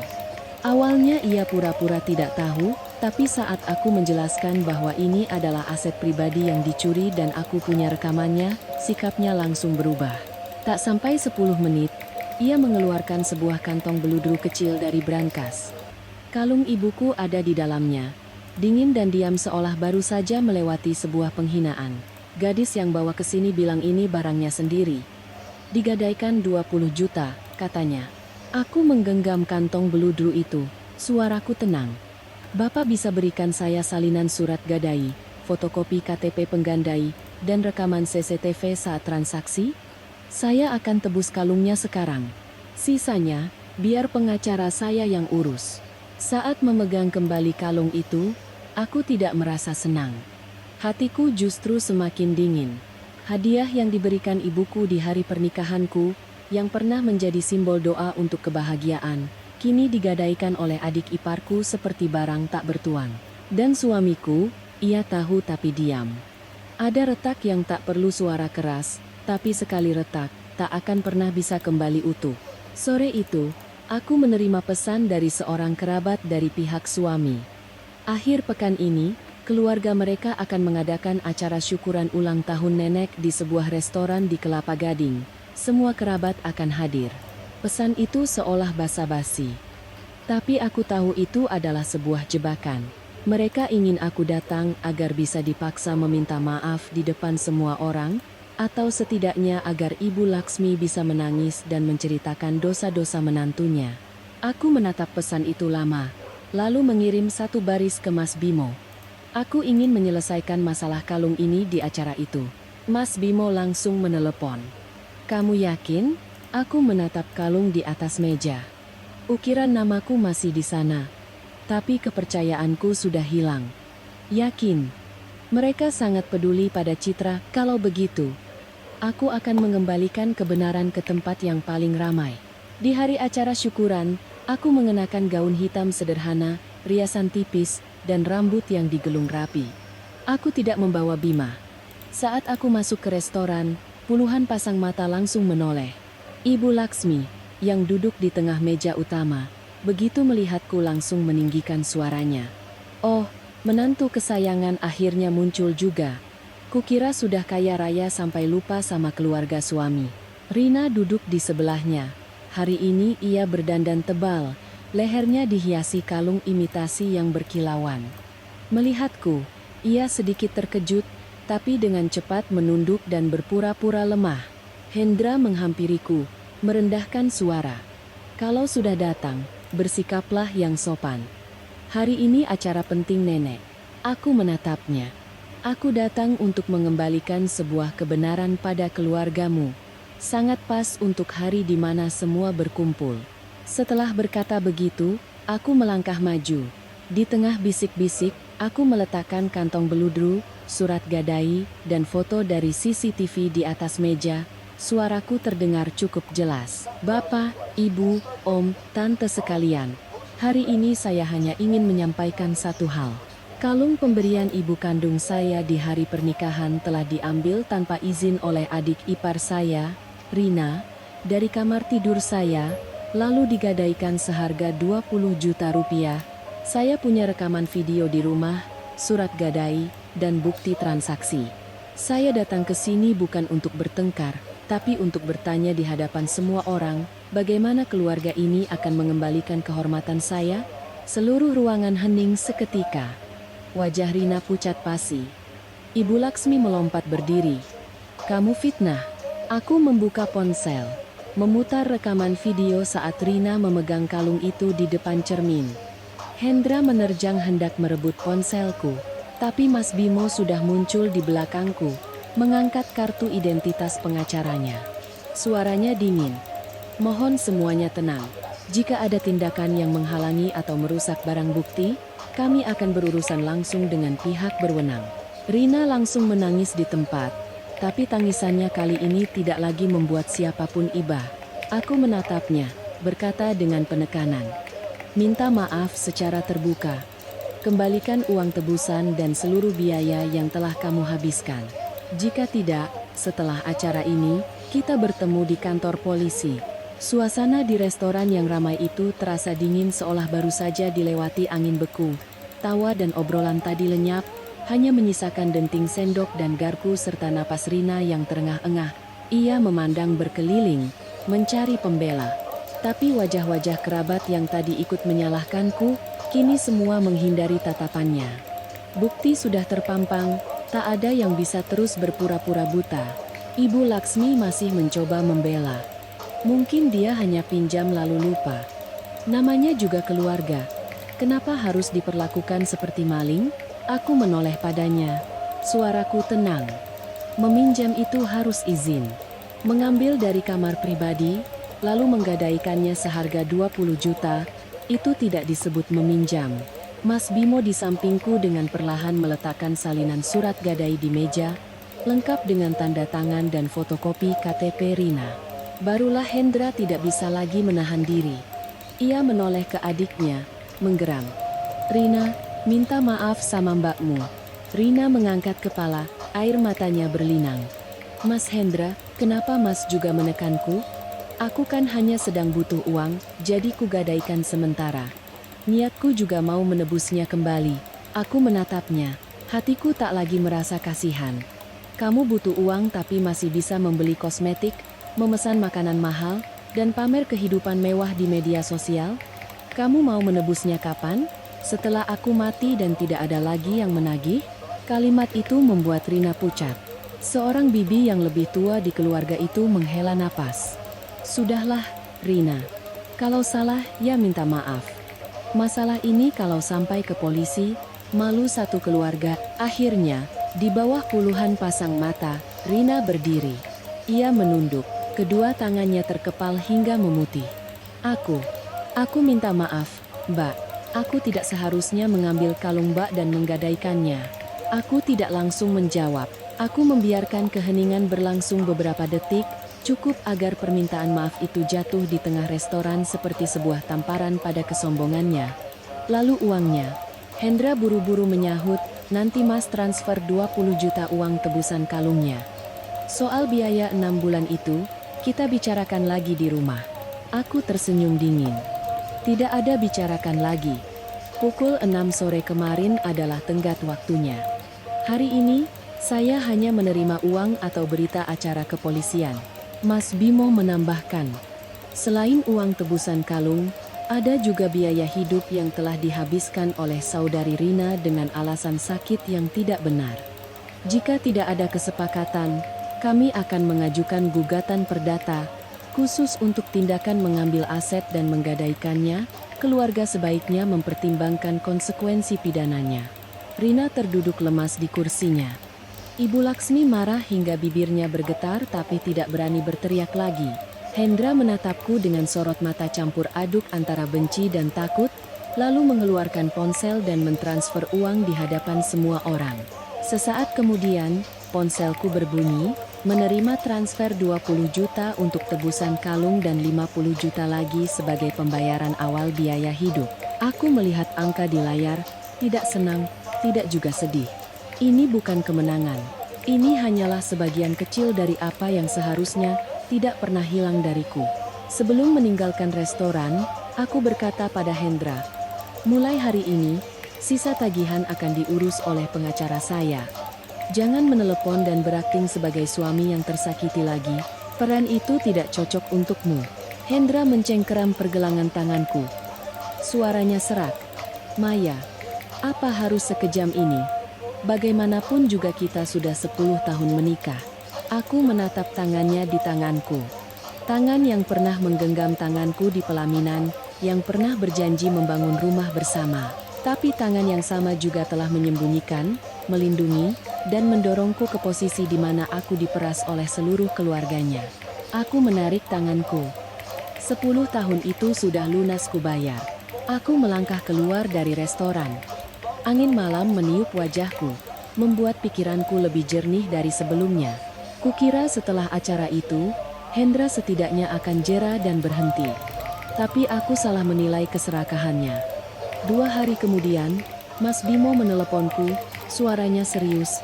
Maya, saya baru saja memeriksa transaksi yang kamu kirim. Ada 1 rekening tabungan atas nama ibumu, tapi dana yang masuk semua dari Hendra, totalnya hampir 1 miliar. Selain itu, ada sekitar 700 juta yang ditarik untuk membayar uang muka sebuah apartemen di kawasan Depok. Pembelinya adalah Rina. Aku berdiri di tengah kantor, tanganku yang memegang ponsel terasa dingin. Ternyata apartemenku hanyalah tempat singgah sementara dalam rencana mereka. Mereka membiarkan Rina pura-pura sakit untuk tinggal di rumahku, makan dan menggunakan barang-barangku, sementara uang Hendra diam-diam dikumpulkan untuk membeli rumah bagi adiknya. Aku menarik napas dalam-dalam. Apa buktinya cukup kuat, Mas? Mas Bimo menjawab dengan tegas. Cukup untuk menuntut pembagian harta Gonogini secara adil. Jika Hendra masih keras kepala, ini akan menjadi pukulan telak. Aku menatap kota dari balik jendela. Arus lalu lintas masih padat, lampu merah silih berganti dengan lampu kuning seperti percikan api. Di dalam hatiku, keraguan terakhirku padam sudah. Aku mengirim pesan pada Hendra. Malam ini kita bertemu. Kita bicara soal perceraian. Aku membuat janji dengan Hendra di sebuah kafe di Jalan Sudirman, yang memiliki ruang privat cukup tenang untuk membicarakan hal-hal yang tak bisa lagi kembali. Saat aku tiba, ia sudah duduk di dalam. Di hadapannya ada secangkir kopi hitam yang belum tersentuh, tangannya terus memutar cincin kawin di jari manisnya. Ia tampak lelah, janggutnya mulai tumbuh, matanya merah karena kurang tidur. Jika ini adalah masa lalu, melihatnya seperti itu saja, sudah cukup membuatku luluh. Aku akan bertanya pada diriku sendiri, apakah aku keterlaluan? Apakah semua laki-laki memang terjepit di antara istri dan ibu?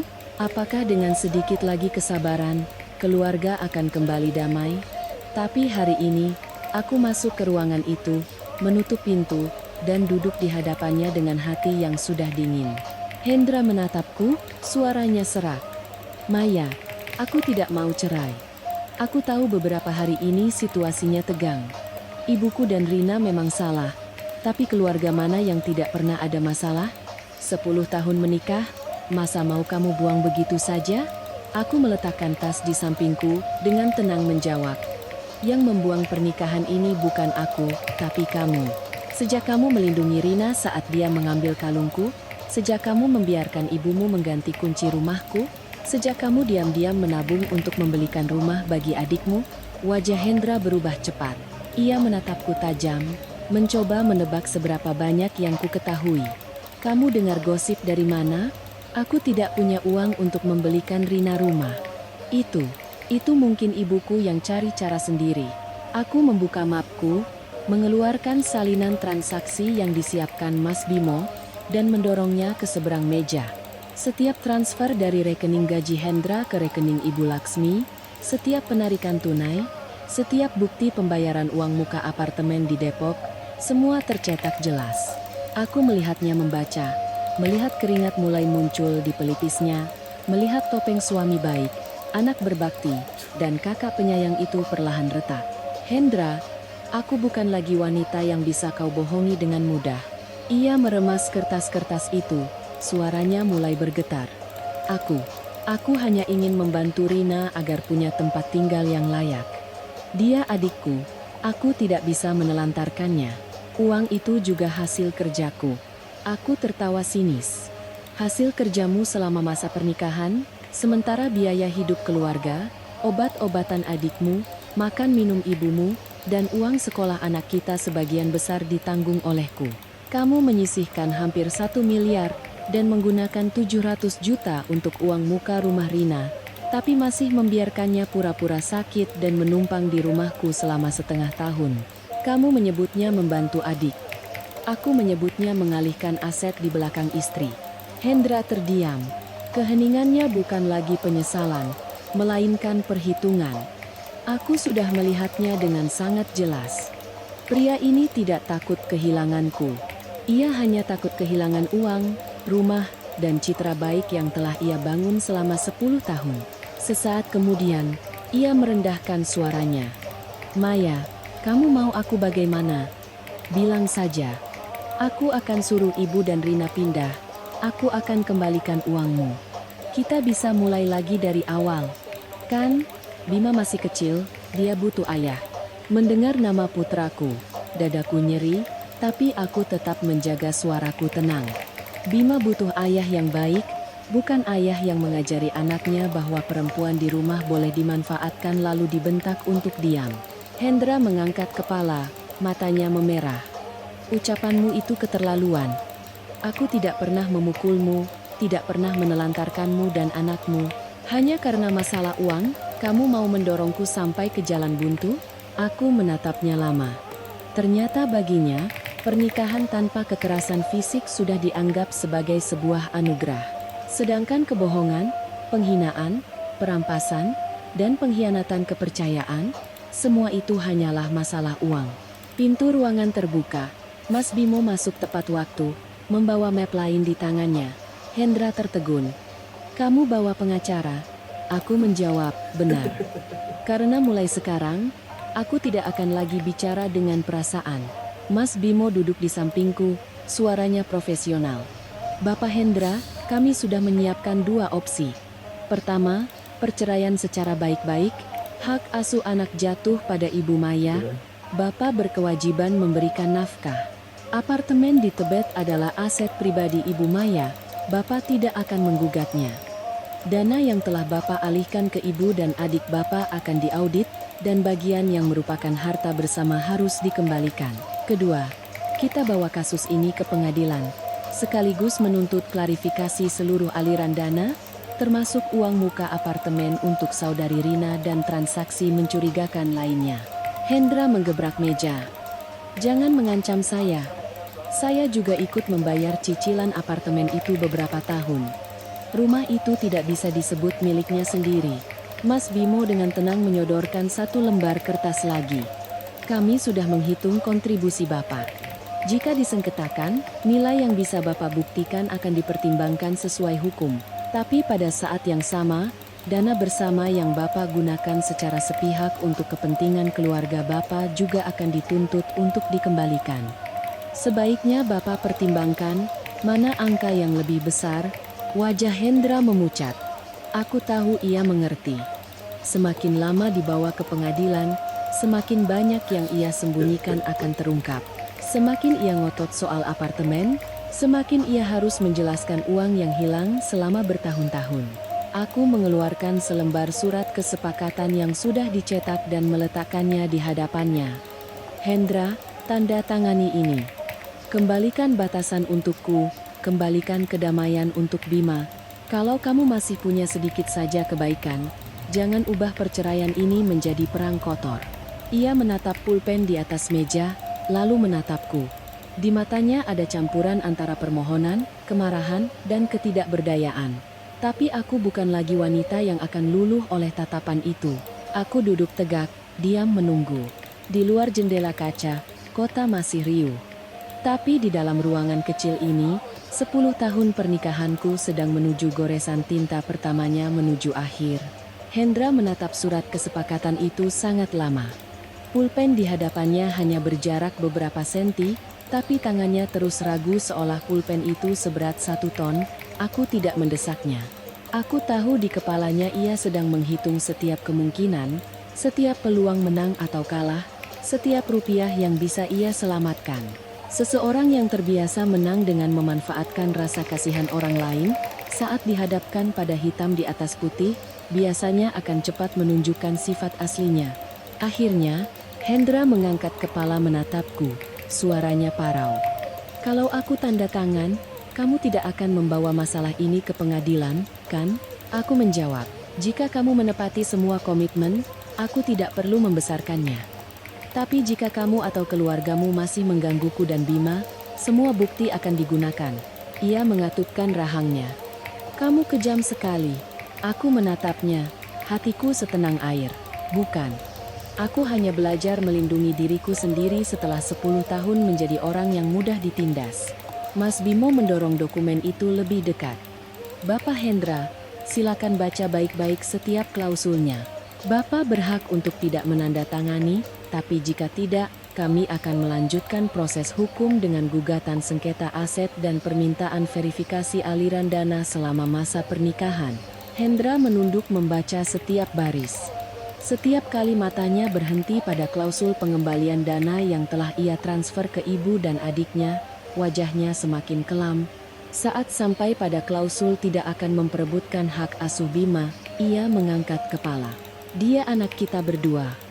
Atas dasar apa kamu memaksaku melepaskannya? Aku menjawab dengan tenang. Aku tidak memaksamu melepaskan hak sebagai ayah. Kamu tetap bisa bertemu dengannya sesuai kesepakatan. Tapi yang akan merawatnya sehari-hari adalah aku. Sejak Bima lahir, siapa yang membawanya ke dokter? Siapa yang datang ke rapat orang tua, membayar uang sekolah, dan begadang saat ia demam? Kamu tahu jawabannya. Kamu ingin memperjuangkan hak asuh anak karena sayang padanya, atau untuk menjadikannya alat tawar-menawar denganku? Kalimat terakhir itu membuatnya tertegun. Ia menghindari tatapanku. Sikapnya itu sudah menjadi jawaban. Ia tidak benar-benar ingin merawat Bima. Ia hanya ingin menggunakan anak itu sebagai tali untuk menarikku kembali. Setelah hampir setengah jam hening, akhirnya Hendra menandatangani. Goresan pulpennya menekan keras di atas kertas, tampak bergetar dan tidak rapi, seolah sedang menandatangani vonis untuk keserakahannya sendiri. Mas Bimo memeriksa tanda tangan itu, mengambil satu salinan, lalu berkata dengan jelas. Langkah selanjutnya, kedua belah pihak akan mengajukan permohonan cerai baik-baik. Selama proses berjalan, Bapak Hendra tidak diizinkan membawa anak pergi tanpa persetujuan, tidak diizinkan mengganggu Ibu Maya di rumah orang tuanya, di tempat kerja, atau di sekolah anak. Hendra tertawa pahit. Kalian mempersiapkannya dengan sangat baik ya? Aku bangkit, mengambil tas. Karena aku sudah membayar terlalu mahal untuk ketidaksiapanku selama ini. Aku meninggalkan kafe lebih dulu. Sampai di tempat parkir, angin malam meniup rambutku, membuat bahuku terasa sedikit lebih ringan. Tapi aku juga tahu, satu tanda tangan belum cukup untuk mengakhiri segalanya. Orang seperti Hendra mungkin akan mundur di hadapan bukti, tapi keluarganya pasti tidak akan mudah melepaskan mangsa yang sudah lama mereka incar. Firasatku benar. Keesokan paginya, saat aku sedang rapat di kantor, Guru Bima menelepon, suaranya tegang. Ibu Maya, ada seorang wanita yang mengaku sebagai nenek Bima di depan gerbang sekolah. Beliau ingin menjemput Bima pulang. Pihak sekolah belum mengizinkannya masuk karena ibu sudah berpesan sebelumnya, tapi beliau membuat keributan. Aku langsung berdiri, seluruh tubuhku dingin. Ibu Laksmi benar-benar menyerang titik terlemahku. Aku berkata cepat, Ibu Guru, tolong jangan serahkan Bima pada siapapun selain saya atau kakek neneknya. Saya segera ke sana. Jika beliau terus mengganggu, mohon panggil satpam dan polisi terdekat. Aku menelepon ayahku. Beliau hanya berkata satu kalimat, kamu tenang saja, ayah sudah dekat sekolah. Saat mobilku berhenti di depan gerbang sekolah, dari kejauhan aku sudah melihat Ibu Laksmi berdiri di tengah jalan masuk, tangan di pinggang. Mulutnya tak henti berteriak. Saya ini neneknya. Menantu saya kurang ajar, menyembunyikan cucu dari keluarga ayahnya. Atas dasar apa kalian melarang saya menjemput cucu saya sendiri? Beberapa orang tua murid berhenti untuk melihat. Satpam sekolah mencoba menghalanginya masuk. Ayahku berdiri tidak jauh dari sana, posturnya tegap, wajahnya serius. Beliau tidak berdebat, Hanya menyerahkan surat kuasa penjemputan anak dan surat pernyataan dariku kepada guru. Melihatku turun dari mobil, Ibu Laksmi langsung menerjang. Maya, kejam sekali kamu. Kamu mau merebut cucuku? Hah? Aku berdiri di hadapannya, menjaga jarak aman, dan menyalakan perekam suara di ponsel. Ibu Laksmi, saya ingatkan sekali lagi. Ibu tidak punya hak untuk menjemput anak saya tanpa persetujuan dari orang tuanya. Jika ibu terus membuat keributan di sekolah, saya akan lapor polisi. Beliau menunjuk wajahku, suaranya melengking. Kamu pikir punya uang bisa seenaknya? Saya beritahu kamu, cucu saya itu menyandang nama keluarga kami. Kamu tidak punya hak memisahkannya dari keluarga ayahnya. Ayahku melangkah maju, suaranya berat dan tegas. Ibu Laksmi, cucu saya bukan barang yang bisa diperebutkan. Jika keluarga ibu benar-benar sayang padanya, kalian tidak akan membiarkannya menyaksikan ibunya dikunci di luar rumahnya sendiri. Ibu Laksmi terdiam beberapa detik, lalu hendak duduk di tanah untuk membuat drama. Tapi kali ini, kepala sekolah sudah keluar bersama satpam. Maaf, Ibu. Jika Ibu terus mengganggu ketertiban di depan sekolah, kami terpaksa memanggil pihak berwenang. Pihak sekolah hanya akan menyerahkan siswa sesuai daftar penjemput yang sudah didaftarkan oleh orang tua. Ibu Laksmi melihat sekeliling, tak ada yang membelanya. Wajahnya memerah lalu ungu. Akhirnya, ia menggeram dan pergi. Tapi sebelumnya ia sempat melontarkan ancaman, "Awas kamu ya, keluarga kami tidak akan diam saja." Aku berdiri menatap punggungnya yang menjauh, tanganku masih dingin. Bima dikeluarkan oleh gurunya. Begitu melihatku, ia berlari dan memeluk kakiku erat. "Mama," nenek teriak-teriak. Bima takut. Aku berjongkok dan memeluknya, membenamkan wajahku di rambutnya yang lembut. Kemarahan di dalam diriku saat itu bukan lagi api, melainkan sebongkah es yang tajam dan dingin. "Tidak apa-apa, Mama di sini. Mulai sekarang, tidak ada yang boleh menjemputmu sembarangan lagi." Malam itu, aku mengirimkan semua rekaman dan foto dari kejadian di sekolah kepada Mas Bimo. Ia membalas dengan cepat. "Ini adalah bukti yang kuat untuk melindungi hak asuh anakmu. Semakin mereka berulah, posisimu semakin kuat." Aku menatap Bima yang tidur pulas di samping ibuku, hatiku sakit tapi juga semakin teguh. Hendra sudah menandatangani surat tapi keluarganya masih belum sadar. Kalau begitu, perang ini akan kujalani sampai akhir. Kukira setelah insiden Ibu Laksmi membuat keributan di sekolah, Hendra akan sadar bahwa menggunakan Bima untuk menekanku adalah cara paling bodoh. Tapi orang yang terbiasa menang dengan memanfaatkan rasa kasihan orang lain biasanya tidak mudah melepaskan senjatanya. 2 hari kemudian, saat aku sedang makan malam bersama orang tua dan putraku, ponsel ibuku bergetar terus-menerus. Beliau membukanya, dan raut wajahnya langsung berubah. Aku mengambil ponselnya. Di layar, ada sebuah unggahan dari salah satu kerabat dari pihak suami. Foto Hendra terbaring di ranjang rumah sakit, tangannya diinfus, wajahnya pucat, dengan keterangan yang penuh tuduhan. Seorang suami yang baik hati, dipaksa oleh istrinya hingga jatuh sakit, hanya karena ingin merawat ibu dan adiknya. Di zaman sekarang, ikatan pernikahan ternyata kalah oleh uang. Aku selesai membacanya tanpa gemetar, tanpa langsung marah. Hanya ada rasa geli yang dingin menjalari dadaku. Hendra masih sama. Saat tidak bisa menang dengan argumen, ia menggunakan opini publik. Saat tidak bisa mempertahankan uang, ia berperan sebagai korban. Beberapa menit kemudian, ponselku dibanjiri pesan. Ada yang memakiku tidak punya perasaan, ada yang menasihatiku untuk memikirkan anak, ada yang berkata perempuan jangan terlalu kuat nanti kehilangan berkah. Aku mematikan layar, meletakkan sumpit. Ayahku bertanya, "Kamu mau bagaimana?" Aku menyeka mulut. Suaraku tenang.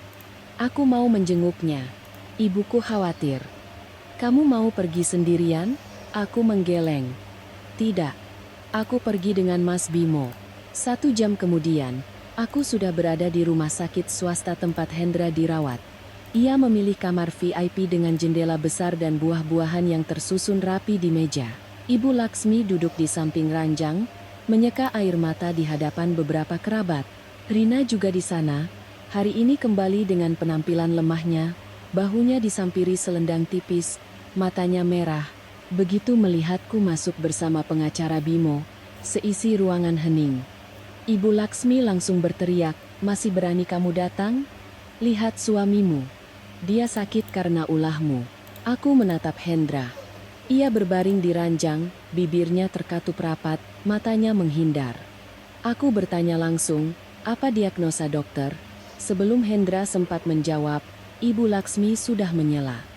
Dia kelelahan, stres, jantungnya berdebar kencang. "Itu semua karena kamu." Mas Bimo meletakkan selembar kertas di meja, suaranya sangat sopan. "Kami baru saja melakukan verifikasi dengan bagian administrasi. Bapak Hendra masuk rumah sakit untuk paket medical check-up, tanda-tanda vitalnya stabil, dan tidak ada diagnosa penyakit serius. Jika keluarga terus menyebarkan informasi yang salah dengan tujuan mencemarkan nama baik Ibu Maya, kami akan membuat laporan resmi dan menuntut pencabutan unggahan tersebut." Ruangan seketika sunyi. Seorang bibi dari pihak suami bertanya ragu, "Hendra, jadi kamu tidak sakit parah?" Hendra memejamkan mata, wajahnya masam. Aku tidak memberinya kesempatan untuk berakting lebih jauh. Aku membuka map yang kubawa, meletakkan satu persatu salinan transaksi di meja di samping vas bunga. Mumpung semua berkumpul, saya juga ingin menjelaskan. Selama bertahun-tahun, Hendra telah mentransfer hampir 1,2 miliar rupiah ke rekening atas nama ibu mertua saya. 700 juta diantaranya digunakan untuk uang muka apartemen Rina di Depok. Sementara itu, saya dan putra saya harus menanggung sebagian besar biaya hidup. Rina juga pura-pura sakit dan tinggal di rumah saya selama setengah tahun, menghabiskan lebih dari 200 juta uang saya. Rina melompat berdiri. "Mbak, jangan fitnah." Aku menoleh padanya. "Kamu mau aku putar lagi video saat kamu menari? Video saat kamu mengambil kalung? Atau surat gadai atas namamu di depan semua orang?" Rina terdiam kaku. Ibu Laksmi gemetar sambil menunjukku. "Kamu membongkar aib keluarga suami seperti ini. Tidak takut dosa?" Aku menatapnya, suaraku perlahan. "Yang berdosa itu mengganti kunci rumah orang lain, mengambil aset menantu untuk diberikan pada anak perempuan, dan menyeret cucu kecil ke dalam perebutan orang dewasa. Saya hanya mengembalikan kebenaran ke tempatnya." Seorang paman dari pihak suami menghela napas, menoleh ke Hendra. "Sudahlah, Endra. Kalau sudah begini, selesaikan baik-baik. Jangan dibesar-besarkan lagi. Makin banyak yang diumbar makin malu." Hendra membuka mata menatapku. Di matanya tidak ada lagi perasaan. Hanya ada kebencian karena kebohongannya terbongkar. Ia menggeram, "Maya, apa kamu harus menghancurkanku sampai sehancur-hancurnya baru kamu puas?" Aku menjawab, "Bukan. Aku hanya ingin bercerai dengan bersih. Kamu sendiri yang memilih cara kotor." Mas Bimo mengeluarkan berkas perceraian yang sudah disiapkan dan meletakkannya di hadapan Hendra. "Bapak Hendra, sebelumnya Bapak sudah menandatangani kesepakatan aset. Hari ini kami meminta Bapak menandatangani berkas perceraian ini untuk menghindari kerugian lebih lanjut bagi kedua belah pihak. Jika tidak, kami akan melanjutkan gugatan dengan semua bukti yang ada." Ibu Laksmi hendak menerjang untuk merebut kertas itu, tapi paman tadi menahannya. "Sudah, Mbak Q. Jangan ditambah lagi." Hendra melihat sekeliling ruangan, tak ada lagi yang membelanya. Orang-orang yang tadinya siap memakiku hanya karena satu unggahan, kini diam di hadapan lembaran-lembaran bukti transaksi yang dingin. Akhirnya, ia mengambil pulpen. Goresan tanda tangannya kali ini lebih berat dari sebelumnya, seolah setiap garis tinta memotong sisa harga dirinya yang terakhir. Aku mengambil kembali berkas itu, tanpa berkata apa-apa lagi.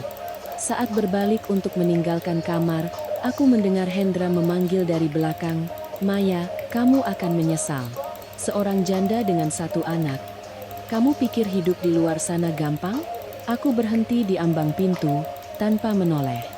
"Masa tersulit dalam hidupku adalah saat menjadi istrimu. Setelah ini, bagaimanapun juga akan lebih mudah." Setelah berkata begitu, aku melangkah keluar ke koridor rumah sakit. Di luar jendela, Cahaya senja turun dengan lembut. Aku tahu proses hukum masih berjalan, tapi saat itu, aku mendengar dengan jelas suara belenggu di hatiku yang terlepas. 3 minggu kemudian, aku dan Hendra bertemu di pengadilan untuk menyelesaikan proses perceraian. Pagi itu, langit Jakarta gerimis. Tetesan air di kaca mobil seperti titik-titik akhir sebuah kalimat. Aku mengenakan gaun biru tua, riasan sangat tipis. Tanganku memegang map yang sudah diperiksa terakhir kali oleh Mas Bimo. Orang tuaku ingin menemaniku, tapi aku menolak. Ada pintu yang dulu kumasuki sendiri dengan kepercayaan buta, maka hari ini aku juga ingin menutupnya sendiri. Hendra datang terlambat 10 menit. Ia tampak lebih kurus, kemejanya kusut, matanya cekung. Saat melihatku, tatapannya sedikit goyah. Mungkin ia mengharapkan melihat seorang wanita yang hancur, menderita, dan memohon. Tapi yang berdiri di hadapannya hanyalah aku. Tenang, rapi. Dengan punggung tegak, tanpa ada lagi kelemahan yang bisa ia manfaatkan. Maya, panggilnya lirih. Sudah sampai di titik ini, apa kamu masih tidak mau berubah pikiran? Aku melihat surat panggilan di tanganku. Tidak. Ia tertawa sinis. Suaranya penuh kepahitan. Kamu memang hebat. Dari masalah sepele di rumah, kamu bisa mengubahnya jadi perceraian, pengacara, polisi, dokumen. Kamu menang. Puas kamu sekarang? Aku menoleh padanya. Hendra, kamu masih berpikir masalahnya adalah aku yang membesar-besarkan. Kamu tidak pernah berpikir masalahnya adalah kalian yang berbuat salah. Ia terdiam. Keheningan itu berlangsung sampai petugas memanggil nama kami masuk. Semua proses berjalan lebih cepat dari yang kubayangkan. Saat menandatangani akta cerai, tanganku tidak gemetar. Aku melihat namaku di bawah lembaran kertas itu. Tiba-tiba teringat hari saat kami mendaftarkan pernikahan 10 tahun lalu. Saat itu, aku percaya bahwa selama aku cukup baik, cukup sabar, dan cukup menyayangi, sebuah rumah akan terasa hangat. Sekarang aku baru sadar, sebuah rumah tidak bisa dibangun dengan pengorbanan satu orang dan keserakahan banyak orang. Keluar dari ruangan, Hendra mencegatku. Ia melihat dokumen di tanganku, tersenyum mengejek. Nanti kamu akan lihat, jadi janda dengan satu anak itu tidak mudah. Kamu pikir punya uang itu segalanya? Nanti kalau kesepian, jangan cari-cari aku. Belum sempat aku menjawab. Ponselku berdering. Ibu Sinta, Direktur HRD sebuah grup retail besar yang diam-diam kulamar seminggu lalu. Aku menjawabnya di depan Hendra. Ibu Maya, pihak direksi sudah setuju. Posisi Direktur Pemasaran Regional Indonesia bagian Barat menjadi milik Ibu. Gaji pokok tahunan 2 miliar rupiah, di luar bonus kinerja dan saham. Jika Ibu setuju, minggu depan kita bisa tanda tangan kontrak. Aku mendengar setiap katanya. Hatiku tenang luar biasa. Bukan karena angka itu membuatku terpesona, tapi karena tepat di saat Hendra mencoba menakut-nakutiku dengan kesepian dan kehilangan nilai, kehidupan justru membukakan pintu baru untuk aku menjawab. Terima kasih, Bu. Saya setuju. Setelah menutup telepon, aku menatap Hendra. Wajahnya kaku.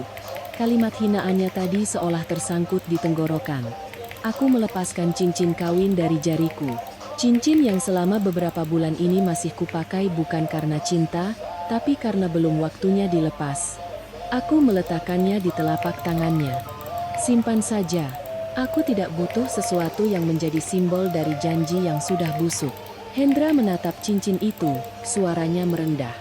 Maya, apa harus sekejam ini?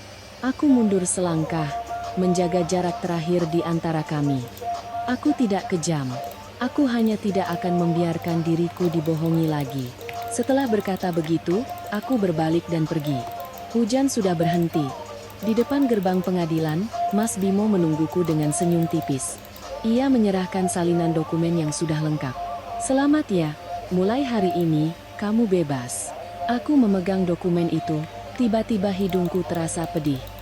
Bebas, dua kata yang sederhana. Tapi harus kubayar dengan 10 tahun masa muda. Dengan makan malam yang tak terhitung jumlahnya sambil menelan air mata. Dengan kepercayaan yang dihancurkan berkali-kali. Sore itu, aku menjemput Bima di rumah orang tuaku. Anak itu berlari dan memelukku. "Mama, hari ini Mama kelihatan senang?"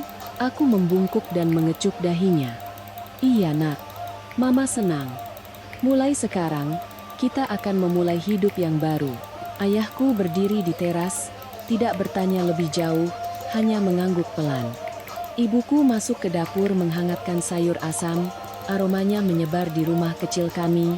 Aku duduk di antara orang-orang yang tulus menyayangiku, dan untuk pertama kalinya merasa kehidupan setelah perceraian sama sekali tidak menakutkan. Yang paling menakutkan adalah tetap tinggal di tempat di mana orang-orang mengurasmu setiap hari dan masih menyebutnya keluarga. Larut malam, aku menerima pesan dari nomor tak dikenal. "Rina, Mbak sudah menghancurkan keluarga kami. Puas Mbak sekarang?" Aku menatap tulisan itu, dengan tenang menghapusnya. "Tidak," ku jawab. Ada orang yang tidak akan pernah mengerti bahwa akibat yang mereka terima bukan disebabkan olehku, melainkan oleh keserakahan yang mereka tabur sendiri. Aku meletakkan ponsel, memeluk Bima. Di luar sana, badai dari keluarga Hendra mungkin belum berhenti. Tapi di dalam shotaku, pintu lama itu sudah tertutup rapat. Setelah perceraian, aku tidak lagi mengikuti kabar keluarga Hendra, tapi berita tentang mereka sesekali sampai ke telingaku melalui kenalan. Hendra dipindah tugaskan dari posisi manajerialnya karena keluhan dari klien besar, ditambah dengan drama keluarganya yang membuat atasan kehilangan kepercayaan. Pria yang pernah berteriak di lobi kantorku bahwa aku tidak tahu berterima kasih, kini harus mengejar target-target kecil, menunduk di hadapan orang-orang yang dulu ia remehkan. Aku mendengarnya tanpa merasa puas. Ada kejatuhan yang tak perlu kita dorong, keserakahan itu sendiri yang akan menarik pelakunya ke bawah. Rina juga tidak lebih baik. Apartemen di Depok yang uang mukanya dibayarkan oleh Hendra, saat tiba waktunya membayar cicilan lanjutan, mereka tidak punya uang. Ibu Laksmi yang pernah sesumbar bahwa keluarganya tidak akan kekurangan cara, akhirnya pontang-panting mencari pinjaman tapi tetap tidak cukup.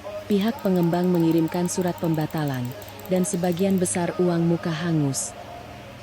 Rina menelepon Hendra sambil menangis, menelepon kerabat untuk meminjam uang, tapi setelah insiden kalung di acara syukuran, tak ada lagi yang mau terlibat dengannya. Topeng adik perempuan yang lemah dan malang itu sudah sobek. Semakin ia mencoba menangis, orang-orang semakin teringat video saat ia melakukan split di ruang tamuku. Suatu Jumat sore, saat aku sedang memeriksa rencana bisnis di kantor baruku, ponselku berdering, nomor tak dikenal. Tadinya hendak kuabaikan, tapi entah kenapa tetap kuangkat. Di seberang, suara Ibu Laksmi. Tidak lagi tajam, melainkan serak dan lelah. "Maya, ini Ibu." Aku terdiam sejenak, lalu mengoreksinya. "Ibu Laksmi, Anda salah panggil." Di seberang terdengar suara tercekat. Sesaat kemudian, beliau berbisik, Saya tahu dulu saya banyak salah. Tapi bagaimanapun juga kita pernah jadi keluarga. Rina sekarang tidak punya tempat tinggal, punggungnya benar-benar sakit.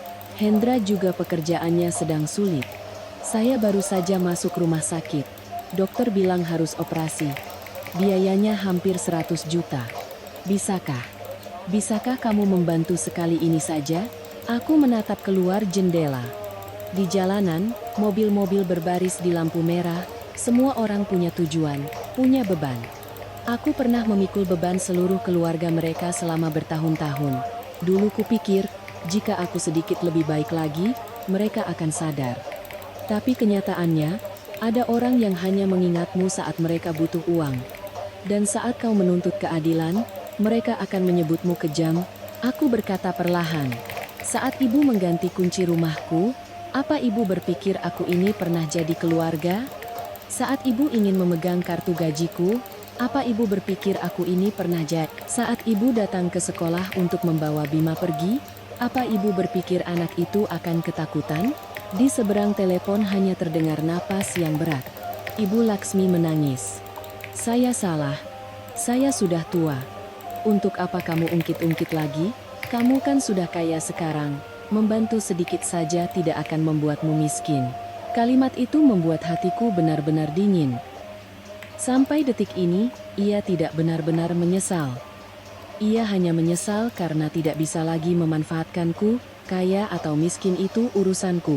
Aku tidak punya kewajiban untuk membayar kesalahan keluarga ibu. Hendra itu putra ibu, Rina itu putri ibu.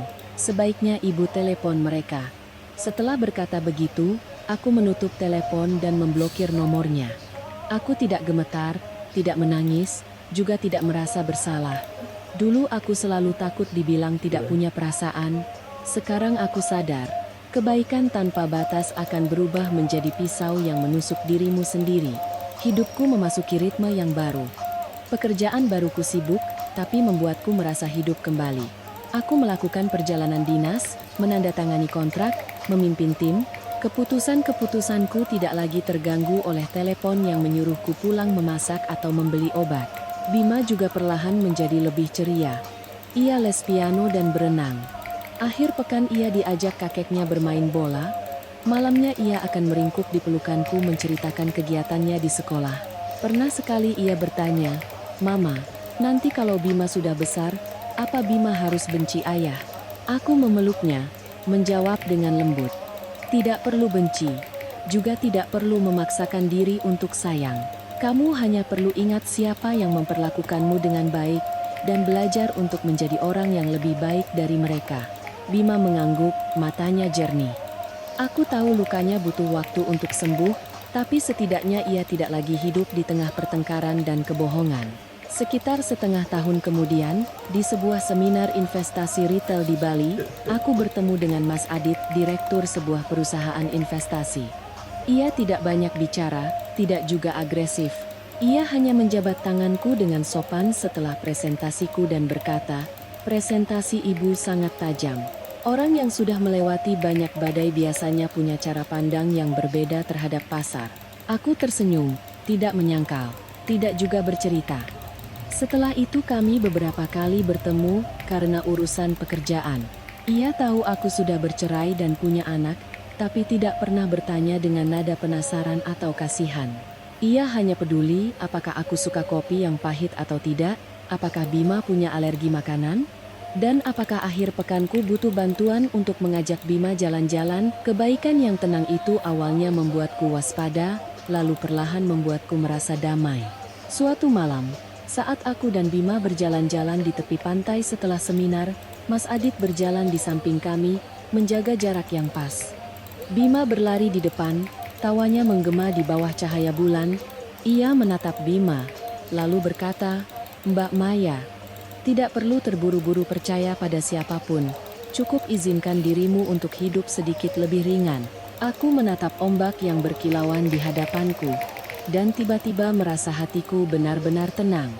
Dulu kupikir setelah pernikahan yang penuh luka, aku tidak akan mau lagi membuka pintu untuk siapapun.